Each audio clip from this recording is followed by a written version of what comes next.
Alam niyo ba yung pinakamalaki na perlas ay matatagpuan dito sa Pilipinas, sa ating bansa. Yan ay nakuha ng isang mangingisda doon sa Palawan. Kala niya maputing bato lang yon. So ang ginawa niya, inilagay niya sa ilalim ng kanyang higaan. Sa loob ng 10 taon, hanggang sa nasunugan ng bahay nila, kaya yung puti na bato, sa tingin niya lang, binigay niya lang doon sa munisipyo ng Puerto Princesa sa Palawan. Alam niyo ba ang halaga noon? Sa peso ay 4.8 billion peso. 4.8 billion peso. Hindi niya alam, kaya tinago lang sa ilalim ng higaan 10 taon. Pero ang presyo noon ay $100 million. Mga kapatid kay Kristo, napakaraming pagpapala ng mga mananampalataya kaysa sa mga hindi mananampalataya. Kaya gusto namin lahat dito, bata at matanda, maging tunay na mananampalataya. Yung genuine, hindi yung fake. Pero gusto kong sabihin, maraming mga tunay din na Kristiyano, baka ikaw yan, ay ignorante sa mga espiritual na kayamanan. Sumasang-ayon ka ba ron? Maraming mga pagpapala na espiritual na binigay ang ating mabuti at mayamang Panginoon. Pero maraming ignorante, hindi alam paano i-enjoy at gamitin ito maging sa panahon ng pakikipaglaban. Ang tinutukoy ko dyan ay mga paraan ng biyaya, means of grace. Isa dyan na mahalaga ay ang pananalangin. Na ikaw ay makalapit sa trono ng kataas-taasan at kabanal-banalan ng Diyos. Ikaw na nasa baba, ikaw ay mula sa lupa at babalik sa lupa. Ikaw at ako na lumabag sa batas niya ay walang karapatan ni anuman. Dahil lang sa kanyang anak na si Jesus, ikaw ay itinuring niyang anak at pinagpala ng lahat ng espiritual na pagpapala. Sa mga bata dito sa CCM, sana makita nyo yan. Yan ang gusto talaga ng ating Panginoon. Kaya ginagamit itong Cubao Reformed Baptist Church sa ministeryo ng Christian Compassion Ministry at sa ating gawain sa street outreach, saan man may oportunidad. So bigyan natin ng pansin dito ang mahalaga na kayamanan at gamit, pribilehiyo para sa atin mga kapatid. Sinabi ng dakilang mangaral na si Martin Lloyd-Jones sa kanyang aklat na The Christian Soldier, ang panalangin daw ay dapat ay delight sa mga mananampalataya. Isang kasiyahan dapat ito. Pero kung tanungin kita, totoo ba yan? Totoo ba ang pananalangin sa Diyos ay isang delight sa iyo o pagpapahirap? O isang bagay na iyong ating napapabayaan? Kaya sinabi niya, we must devote much time sa panalangin. Sa pangangaral na ito, dahil ito ang ating tatalakayin, ay akin din pinapangaralan ng sarili ko dito. Hindi ako expert dito, hindi ako modelo dito.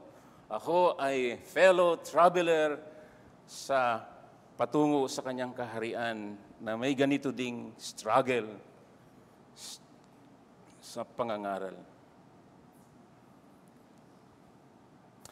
Yung isang tagapangaral na mahusay din at retire na, Reformed Baptist, Job Thomas, sinabi niya, preaching about praying is hard because praying is the most difficult thing in the world. I always feel a hypocrite when I speak on this theme because private personal praying seems a disaster zone for me. At nakikita ko dito ang aking sarili. Ikaw ba nakikita mong sarili mo? Ikaw ba'y eksperto sa panalangin na pribilehiyong ilapit mo sa iyong kabanal-banalang Diyos na unlimited ang power Kaya niyang ibigay ito. Walang imposible sa Kanya. So mahalaga itong treasure na ito. Mahalaga ito din sa ating teksto patungkol sa spiritual na labanan, spiritual warfare. Tinalakay natin dito na tayo, pagkatapos bigyan ng pribilehiyo, ng biyaya ng kaligtasan, hindi tayo tinatantanan ng kaaway ng Diyos at kaaway natin. Siya ay veteranong kaaway. Iyan si Satanas. At kampon ni Satanas. Binabanatan niya ang pamilya, ang mag-asawa, ang magulang sa mga anak, ang mga amo sa kanilang trabahador. Nakikita mo ba yan, mga kapatid? Lalo na kung gusto mong lumapit sa Panginoon at maglingkod at sumamba, and yet, lalo na sa kanyang iglesia, mga taong tinubos, mga tao na dapat ay mga banal, mga taong mga masunurin, hindi pasaway, mga taong inangkin bilang mga kapamilya at kapuso ng Diyos. Pero gusto ni Satanas, maging kapuso mo rin siya, na dating kapuso at kapamilya natin. Kaya ang sabi niya dito, kayo'y magpalakas sa Panginoon at sa kanyang kapangyarihan sa creation at new creation. At sa kanyang judgment, power, yan ang Diyos. Mga kapatid, magpalakas daw tayo sa Kanya at sa Kanyang kapangyarihan.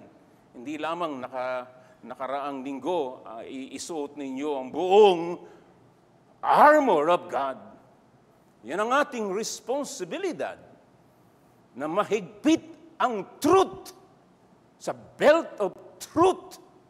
Kahit anong mangyari, ano ang truth? Ano ang sinabi ng Diyos? Hindi yung konsyensya mo, hindi yung damdamin mo, hindi yung sinabi ng tao, anong sinabi ng Diyos? Magaling si Satanas sa truth. Pero binabaluktot niya eh. Kailangan mahigpit, matibay ang ating pananggalang dito sa dibdib. Breastplate of righteousness. Matuwid tayo dahil kay Kristo na matuwid. And so therefore, matuwid din ang pamumuhay. Hindi baluktot ng pamumuhay. Matuwid sa biyaya ng Diyos. And then meron tayong sapatos ng readiness for the gospel of peace. Kung tayo benepisyaro ng Ebanghelyo, ng kapayapaan na dati kaaway ng Diyos, ngayon ay mga anak ng Diyos. Therefore, dapat tayong tagapagpayapa, hindi troublemaker. Nang sa ganon ay handa tayong ibahagi sa tao ang Ebanghelyo ng kapayapaan at kaligtasan. Isuot nyo yan. Hindi kayo tatagal. Hindi kayo makakapanandigan kay Diablong si Satanas. And therefore, taglayin ninyo ang inyong pananggalang sa pananampalataya. Saving faith. Pananampalatayang nagliligtas. May alam, sumasang-ayon, pinagtitiwalaan. Sanggain mo yung mga palasong nag-aapoy ni Satanas. Hindi ka lang tatamaan, susunugin ka niya. At ang pananampalataya na regalo ng Panginoong Yesus, ang ating kailangan. Kailangan din natin, mga kapatid, protektahan ang ulo mo, ang utak mo. Paano ka mag-isip? Dapat bago na ang pag-iisip. Kagaya ni Kristo, let this mind, Pilipos 2:5. Bagamat mataas na Diyos ay mapagpakumbaba at masunurin hanggang sa wakas. Protektahan mo ang iyong pag-iisip ng helmet of salvation. And then, offensive, the sword of the Spirit, the Word of God. Hindi ito pang kilite, hindi ito pang display, picture-picture, selfie. Sword para patayin ang kaaway. Ngayon, itong teksto, Efeso 6:18-20. Sabihin ko sa iyo, hindi mo alam gamitin lahat yan. Kahit alam mo yan, hindi mo magagamit yan. Lalo na sa sinasabi niyang the day of evil. Sa panahon ng kasamaan, sa panahon na matindi ang puwersa upang ikay pabagsakin. Hindi mo alam paano gamitin ang mga armor na ito para ikay makapanindigan. Anong kalagayan mo ngayon, kapatid? Anong kalagayan ng puso mo? Anong kalagayan ng iyong paa? Anong kalagayan ng iyong pag-iisip ngayon? Kumusta ang iyong pananampalataya? Kumusta ang iyong paghawak sa salita? The sword. Hindi mo kaya, hindi ko kaya. Kaya alam ng Panginoon ito. Sinabi niya sa ating teksto, Efeso 6:18-20. Sabi ng Diyos, sa larangan ng pakikipaglaban upang makapanindigan hanggang sa wakas, lalo na sa days of evil, laban sa diabolong si Satanas. Suot niyo ang buong baluti ng Diyos. And then, verse 18, manalangin kayo sa Espiritu sa lahat ng panahon, sa bawat panalangin at pagsamo. At sa bagay na ito ay maging handa ng may buong pagtsatsaga, may pagsusumamo para sa lahat ng mga banal. Idalangin din niyo ako upang ako'y magpagkalooban ng pananalita sa pagbubukas ng aking bibig upang ipahayag ng may katapangan ng hiwaga ng Ebanghelyo. Dahil dito ako'y isang sugong may tanikala upang ito'y aking maipahayag ng may katapangan, gaya ng nararapat kong sabihin. Bilang ambasador ni Kristo, bilang benepisyaryo ng Ebanghelyong nagliligtas, bilang ilaw at asin, bilang alagad ng Panginoong Hesukristo. Hindi lang totoo yan sa mga mangangaral, kundi sa bawat isa na tinawag ng Panginoon, na ating sa kabila ng pakikipaglaban, maipahayag natin ng may katapangan sa ating mga anak at pamilya at kaibigan, katrabaho, saan man may oportunidad, ang Ebanghelyo ng kaligtasan. So narinig mo, darating ang araw, wala ka na maririnig dahil mamamatay ka talaga. Kaya ikaw, bata ka, huwag mong aksayin ang buhay mo sa mga bagay na hindi makapakipakinabang sa iyo. Ha? Mga bata, narinig nyo? Mga energetic kayo sa mga bagay sa mundo, maganda naman, pero ilagay mo sa tama. Kung hindi, tatamaan ka talaga. Gusto ng Panginoon na ikay pagpalain. At kayo din ng mga matatanda. Kakaunti na lang ang panahon. Kaya dapat lalong magpakatatag sa Panginoon at maging masunurin sa Kanya. Marami mga mangangaral dito na pwedeng basahin, mga mas mahuhusay. Para kayo'y tumibay, huwag lang kayong umasa sa amin. Marami na binigay ang Panginoon sa inyo. Panginoon mo siya. Basahin mo mga magagandang aklat, lalo na mga Puritans. Libre naman sa Google. O gusto mo dyan sa library natin. Makipagkaibigan ka dyan sa mga patay na buhay kapag binabasa mo sila. Maganda maging friend kay John Owen. Kahit mahirap, pero talagang ikaw ipatitibayin niya. Isa sa mga Puritan dito sa panalangin na eksperto ay si William Gurnall. O napakapal ng aklat niya dito. Ito, 3 verses lang itong ating pag-aaralan. Yung ginawa niya, bawat isang verses, 100 pages eh. Bawat isa eh. Ang tindi talaga, ano? Kaya magiging pagpapala din talaga sila sa atin ngayon, sa ating pakikipaglaban. Sa material na ginamit ko dito ay yung kay Sinclair Ferguson. and then kay Geoff Thomas.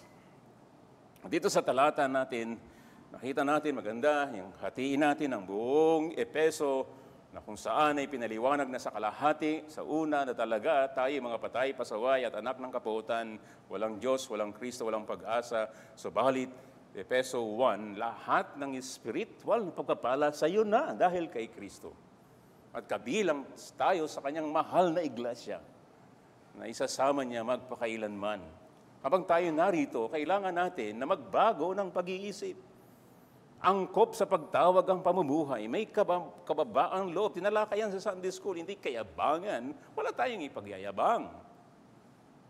Kababaan ng loob sa harapan ng Diyos. Kailangan natin lumakad ng may karunungan, hindi mangmang. Kailangan natin lumakad sa liwanag, hindi sa kadiliman. Lumakad tayo sa pag-ibig, hindi pagkamuhi. Ang Diyos natin ay Diyos ng pag-ibig. Ang diablo ay pagkamuhi, simula't simula hanggang katapusan. Lumakad tayo na puspos ng Espiritu Santo ng Diyos. Sa buhay ng mag-asawa, buhay ng pamilya, buhay ng manggagawa, lalo na sa kanyang mahal na iglesia. And then inilantad niya dito ang paksa na ito ng spiritual warfare. At si Pablo, kahit siya nakabilanggo, dahil sa kanyang pagmamahal kay Kristo sa Ebanghelyo, hindi siya tumigil. Ito'y sinusulat niya ito habang nakakadena. Imagine mo dyan. Hindi siya tumitigil sa kagalangang isulat sa inyo mga kapatid na nasa Efeso. Nakabilanggo ko dahil sa Ebanghelyo. Pero sinasabi ko sa inyo, hindi kayang ibilanggo ang Ebanghelyo ng Diyos. Kaya may naligtas kahit sa bilangguan. Siya ay ambassador ng kataas-taasang langit. Ang irony nito, yung mga ambassador, di ba? Gaya na nakikita natin, na talagang carpeted ka kapag dumating. Talagang special treatment bilang ambassador ng isang bansa. May kalayaan at merong katanyagan. Ito, iba ito. Nakabilanggo, nakakadena. Pero sinabi niya, I am ambassador. Sino nagsugo sa kanya? Ang kataas-taasang Diyos na may gawa ng langit at ng lupa. Ang Master and Lord and King and Judge of all. Alam niyo ba na siya rin ang tumawag sa iyo at sa atin sa iba't ibang paraan upang maging embahador ng Panginoon sa pamilya, sa trabaho, sa iglesia, sa lipunan.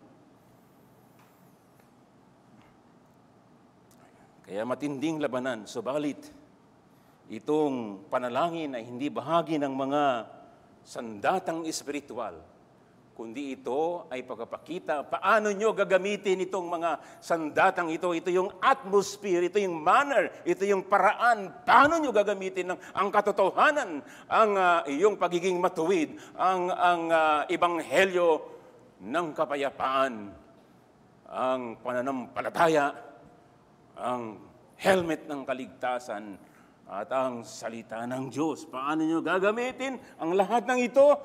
Panalangin. Ibig sabihin, paglapit sa pinaka-source ng lahat, ang ating sovereign God. Ito ang mensahe.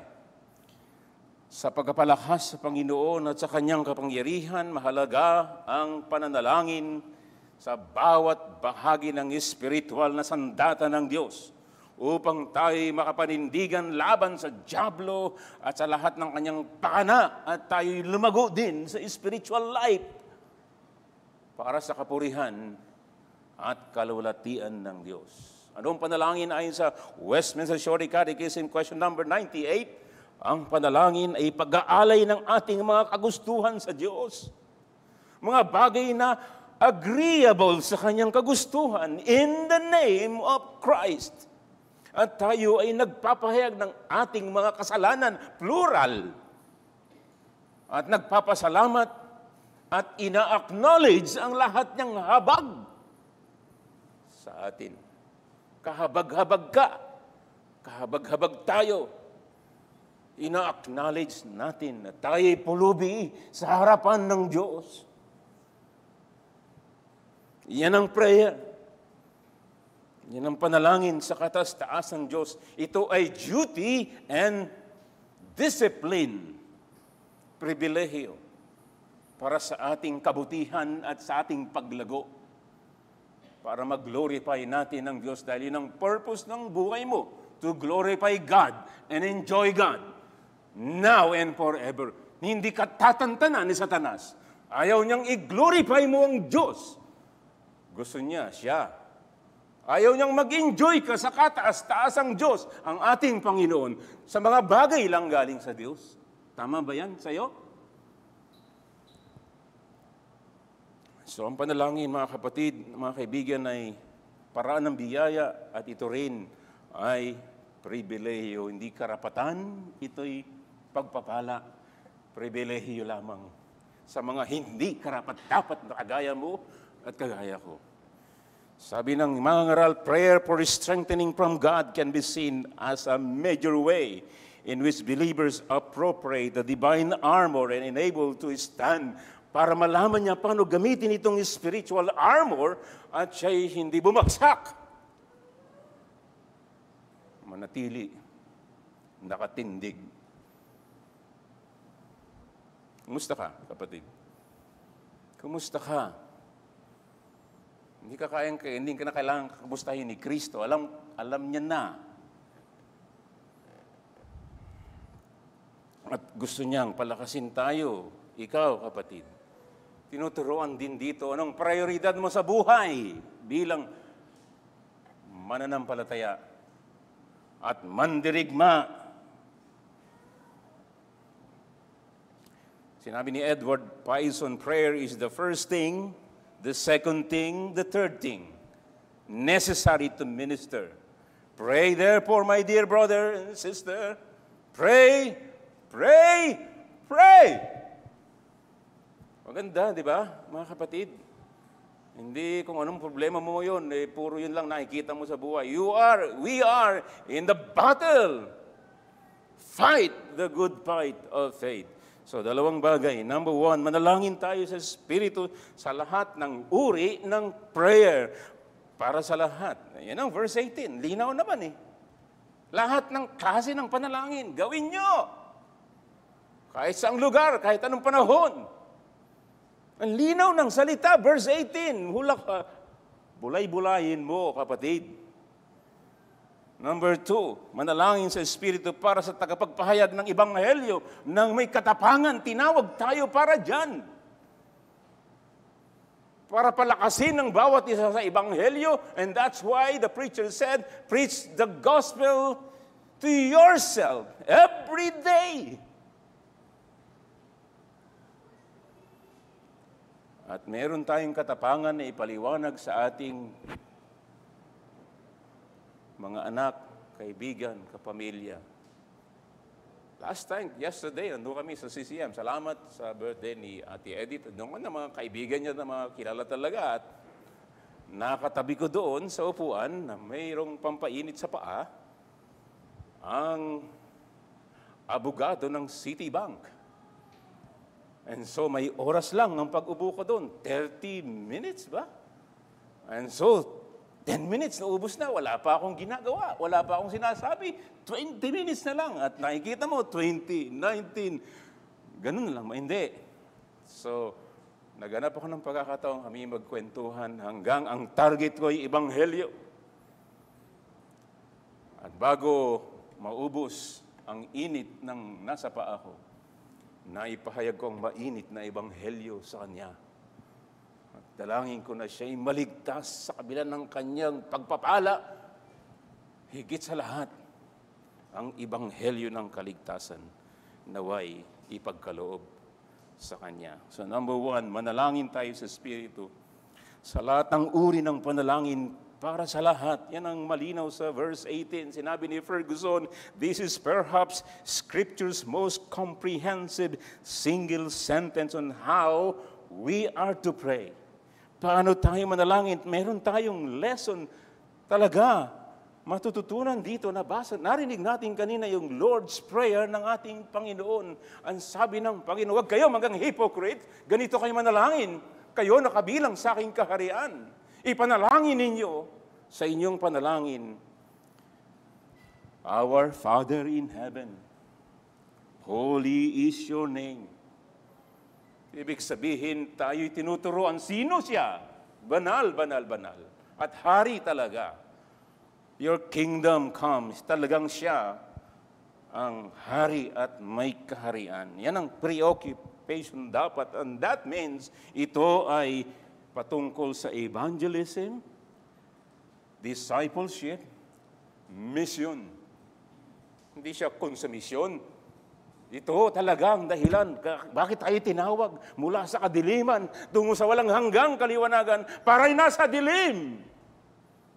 Ay mapabilang sa kanyang paghahari. Give us this day our daily bread. Talaga yung ating personal need. Forgive us of our sin. At magpatawad din kami sa aming kapwa. Panalangin ito ng kabanalan na laban sa mga tukso ng dyablo. Lahat ng klase ng panalangin. So number 1, mayroong 5 bagay dito in just brief summary. Ano yung mga lessons sa panalangin dito sa point number 1? Una, yung panalangin sa lahat ng panahon. Sabi dyan, at all times. Pray at all times. Sa lahat ng pagkakataon, ano man ang iyong ginagawa, maaari tayong, ano bang panalangin? Hindi ba pakikipag-usap? Hindi naman kailangan dito ng sobrang malalim na definition ng panalangin ay pakikipag-usap. Problema sa maraming tao, hindi marunong makipag-usap. Ano? Kaya minsan nadadala yung pati sa kanyang Diyos na anytime, anywhere, hindi nawawalan siya ng load o hindi nawawalan ng, ano bang tawag doon sa internet connection. Hindi ganoon ang ating Diyos. Anytime, anywhere, kahit saang bahagi ka ng planeta, kahit nasa ilalim ka ng lupa, you can communicate Him as your Father in heaven. Sabihin mo ang lahat ng iyong pagpupuri at paghanga sa Kanya. Sabihin mo ang kabigatan mo kung ikay depressed ngayon, kung ikay mahina ngayon, kung ikay nalilito ngayon, whatever. Kung may kailangan ka sa buhay, siyang gumawa sa iyo. Siyang may hawak ng final destiny mo. At kung nalilito ka, ano ba talaga? Sabihin mo. Huwag kang paligoy-ligoy. Kahit anong lingwahe mo, Bisaya, whatever. Kaya kang marinig at maunawaan ng ating Panginoon. Manalangin kayo, lalo na sa mga patungkol sa buhay ng iglesia na mahal niya. Mahal niya ang iglesia. Dapat mahal mo rin. So kung mayroon kang concern sa kanyang mahal, sabihin mo ng heart to heart sa Kanya. Kanya ito na iglesia. At all times, and all places, walang hindrance para sabihin natin sa Kanya ang mga bagay na ating dinaranas sa mundo. So talaga ito ay hindi lamang by schedule mo or whatever. Ito ay lifestyle ng mga anak ng Diyos. Ito talaga ang buhay na mga tinubos niya. Kung ikaw ay born again, kung ikaw ay kabilang sa pamilya ng Diyos, this is your lifestyle. In the heat of battle or in the peacetime. Always pray. Dahil dito pinapahayag natin talaga sa presensya ng Diyos, Coram Deo, in the face of God, na tayo'y Kanyang mga anak at nakadepende sa Kanya. And we want His companionship at all time. Gusto natin makipag-usap sa ating Panginoon. So, kumusta ka, kapatid? Pinapalakas niya ang loob. Kung ikay nagkulang o nagkasala dito, ayaw mong makipag-usap sa Kanya, nagmumukmuk ka, o kung kani-kanino, buti pa, mas madali ka makipag-usap. Bakit hindi sa Diyos na nagmamahal sa iyo? Bakit hindi sa Panginoon na binigay niya ang buong-buo without any reservation? For you to be saved and to be with Him throughout all eternity, walang pagluha. In a perfect world and perfect people with His presence forever and ever and ever. Why not talk now? So yan po ang nais niyang sabihin sa atin na tayo ay may kagalahang makipag-usap sa Kanya. Maraming makakatulong sa atin, mga nauna sa atin, kay John Calvin, sinabi niya, "It is therefore by benefit of prayer that we reach those riches which are laid up for us with the Heavenly Father." John Bunyan, "Pray often for prayer is a shield to the soul, is sacrifice to God, and is cards to Satan." Nakita ko may nag-post sa Facebook ng ganito kay J.C. Ryle. Ang sabi doon, "True Christianity is not merely the belief and study of certain theological propositions. It is to live a daily personal communication with an actual person, Jesus, the Son of God." Yan ang Kristiyano, mga kapatid. Pamumuhay araw-araw na may personal.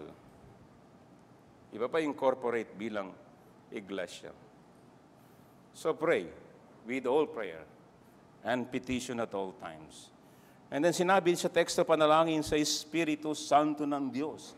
Talaga namang mahina tayo dito sa lahat ng paraan. Kaya kailangan talaga natin ang sinugo ng ating Panginoong Hesukristo na sinabi niya, hindi tayo iniwan ng mga orphans. Ang Espiritu Santo talaga ang kanyang executive upang ating makamit ang lahat ng biyaya ng Panginoong Hesukristo, ng ating Diyos Ama. Ang Diyos Espiritu Santo ay Diyos. Ang siyang aktibo ngayon na gumagawa. Sinabi ni Jude 20, "Mga minamahal, building yourself up in your most holy faith and praying in the Holy Spirit." Ang Espiritu Santo ang tumutulong sa atin. Kung di natin alam paano manalangin, ano sasabihin, anong priority, kahit hindi natin masabi, tinutulungan pa rin tayo sa Romans 8. Paano tayo lumapit sa trono ng biyaya ng Diyos? Yan ang banal na Espiritu Santo. Again, si John Bunyan nagsabi, prayer is a sincere, sensible, affectionate pouring out of heart or soul to God through Christ in the strength and assistance of the Holy Spirit. For such thing as God has promised, or according to the Word of God, for the good of the church, with submission and faith to the will of God. Yan po mga ninuno natin, na kahit na bilanggo na 12 taon, ay sumulat ng Pilgrim's Progress next to the Bible. Yung karanasan ng mananampalataya sa kanyang paglalakbay at pakikipaglaban kay Apollyon na si Satanas, upang makarating tayo sa celestial city sa presensya ng Diyos sa langit. So kailangan natin po ang panalangin sa tulong sa gabay ng Diyos Espiritu Santo. Nakita natin yan sa Roma 8:26-27, yung bulay-bulayin, Efeso 5 verse 18, huwag kayong magpakalasing sa alak na ito ay labis na kahalayan, kundi mapuno kayo ng Espiritu Santo. Colossus 3 verse 16, manirahan nawang sagana sa inyong salita ni Kristo ayon sa lahat ng karunungan. Magturo at magpaalalahanan kayo sa isa't isa sa pamamagitan ng mga salmo at mga himno at mga awiting espiritual. The Holy Spirit, umaawit ng may pagpapasalamat sa Diyos sa inyong mga puso. Ibig sabihin ng manalangin sa Espiritu Santo ng Diyos, ang ating pag-iisip, ang ating mga kagustuhan ay ayon sa kagustuhan ng Diyos sa Biblia.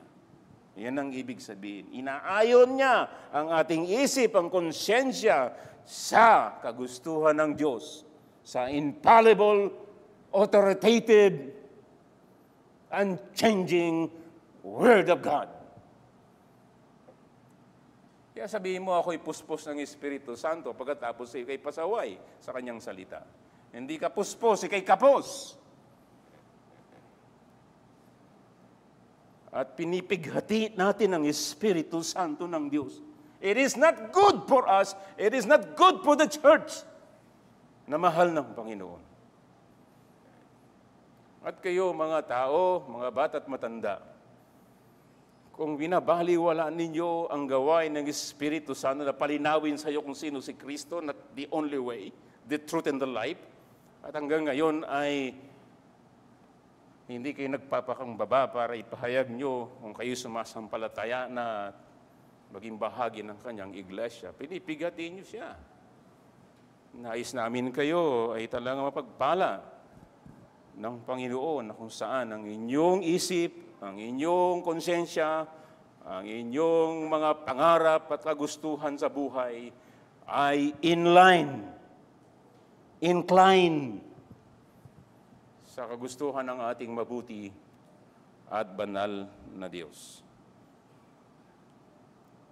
Maging sa pananalangin natin bilang mga kapatid sa iglesia. Binasa ko na sa Filipos chapter 2, verse 5, na magkaroon kayo ng ganitong pag-iisip. Halimbawa ng ating Panginoon sa humility. Isang practical na aplikasyon dito na mabilis lang. Kapag ikaw ay may kasalanan, hindi mo pinapahayag, hindi mo pinagsisisihan, hindi mo sasabing ikay puspos ng Espiritu Santo sa panalangin. Laban yun sa Kanya.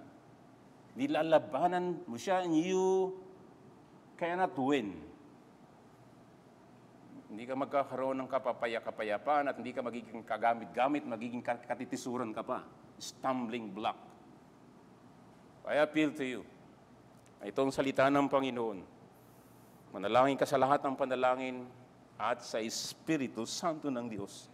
Hiyayon mo ang iyong kagustuhan at pag-iisip at tunay ng kanyang pangako ng pagpapala ay kanyang ipagkakaloob sa kanyang mayaman na biyaya. Sa ikatlo dito sa unang punto, yung panalangin na may pagsamo, lahat ng panalangin, prayer, supplication, di ba? Tinuruan tayo ng alliteration na acts, di ba? Mayroong panalangin, mayroong supplication, mayroong pagpapasalamat.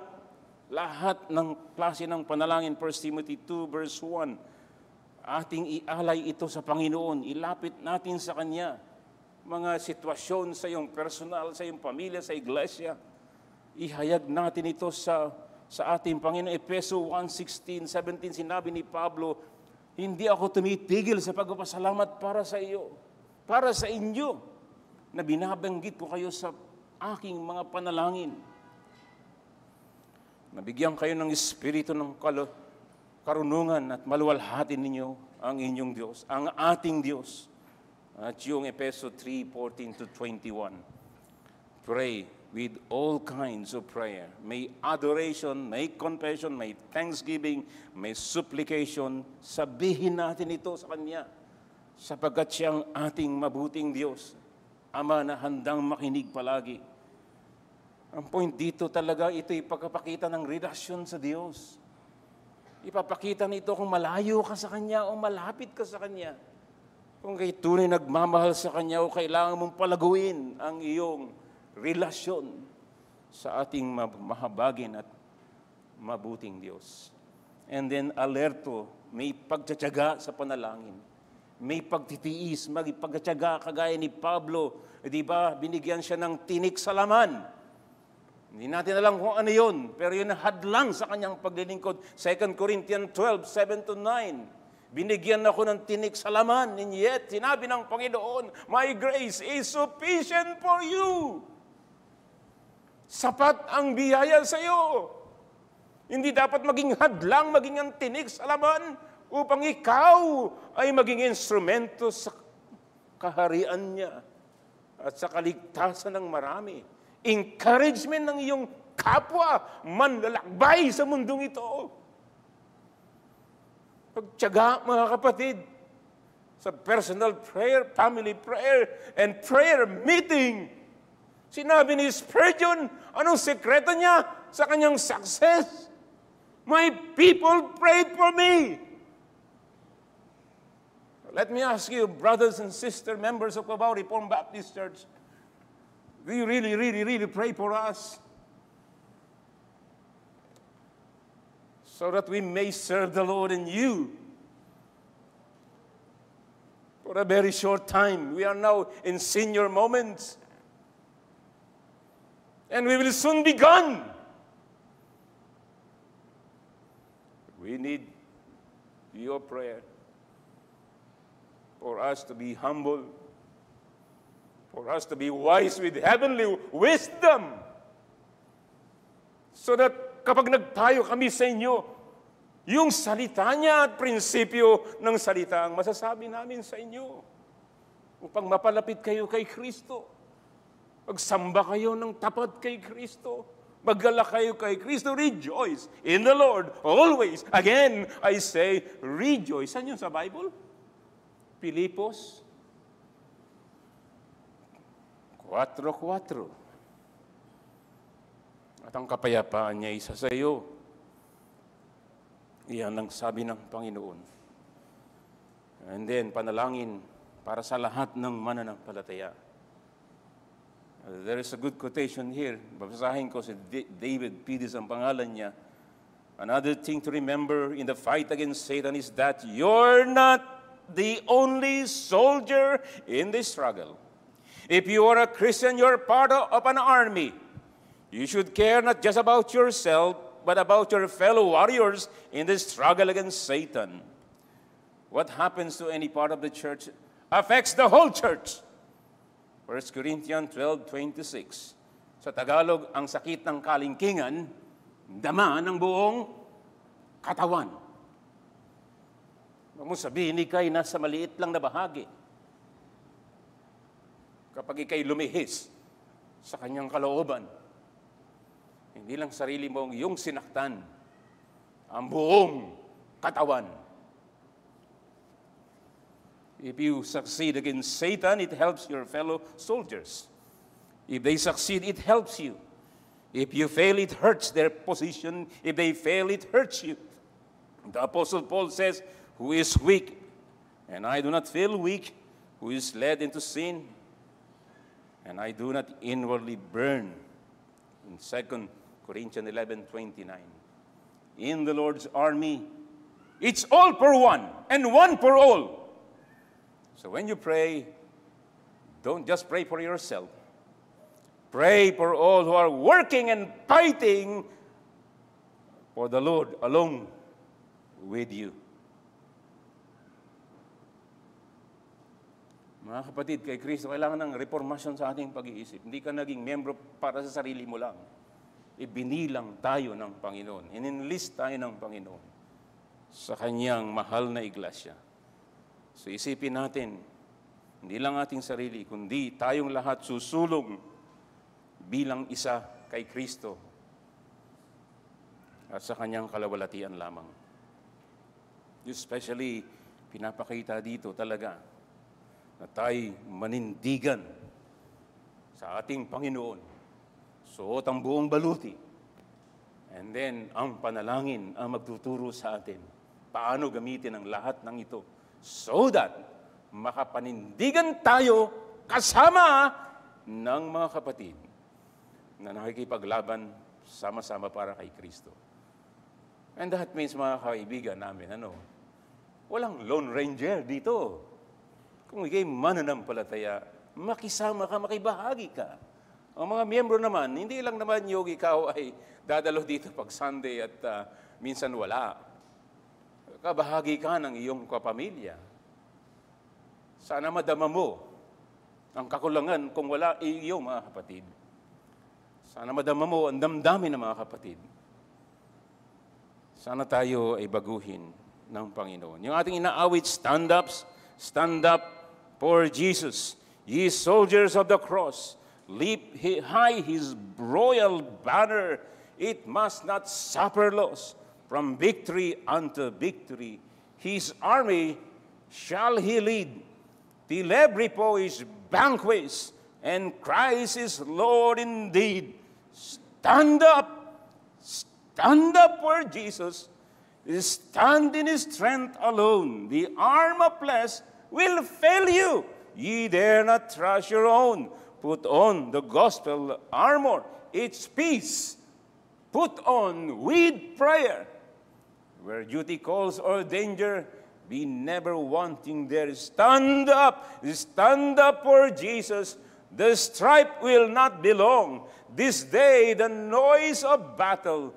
The next, the victor's song. To those who vanquish evil, a crown of life shall be. They with the King of glory shall reign eternally. Amen. Amen. Put on the whole armor of God.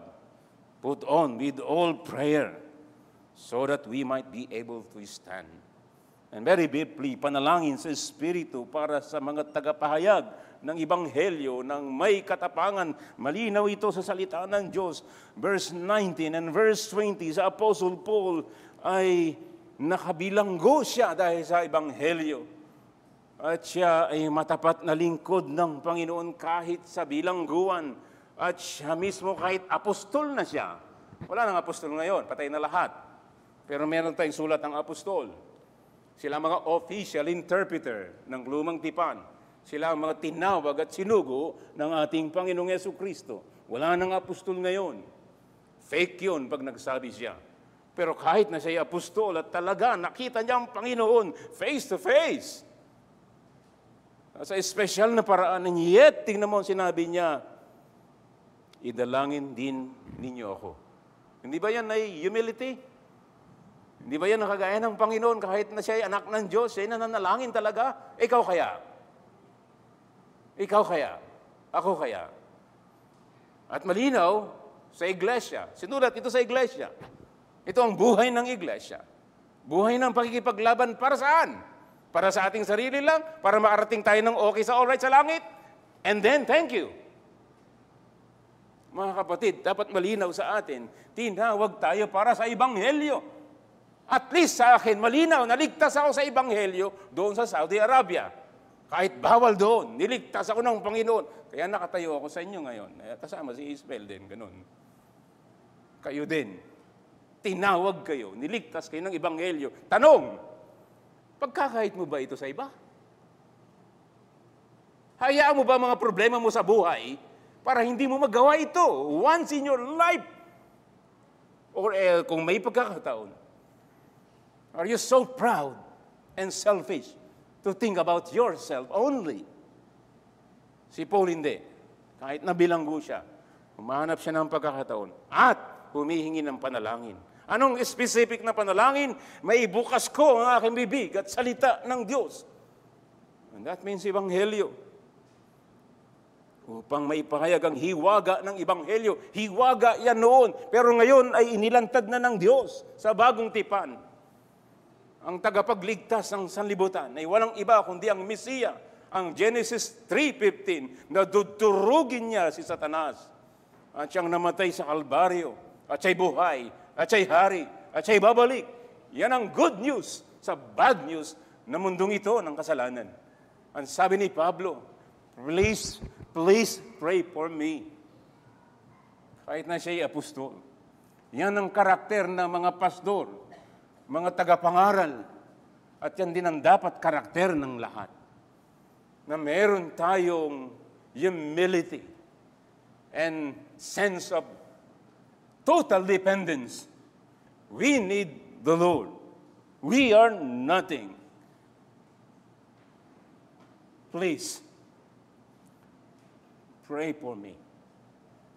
Please, pray specifically na yung salita ng Diyos na tapat, at maraming hindi tapat ngayon, maipahayag ng malinaw, hindi yung matataas na lingwahe na hindi naman naintindihan at lagpas sa ulo, kundi maintindihan ayon sa sitwasyon, ayon sa kalagayan ng taong may kaluluwa na mamatay, na may kaluluwa na manatili magpakailanman, na ating mai-communicate, maipahayag ang katapatan at kapangyarihan ng Diyos at kahatulan.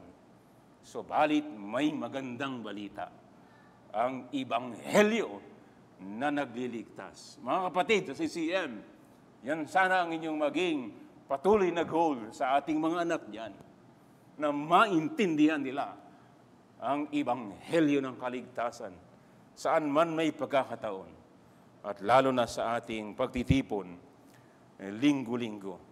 Yan ang katangian ng tunay na tinawag ng Panginoon, na siya'y may panalangin, may pag-request, na pagkalooban siya ng salita ng Diyos, na maipapahayag Ebanghelyo para sa kaligtasan ng marami, para sa ikatitibay ng mga mananampalataya, na siya'y pagkalooban na may katapangan sapagkat very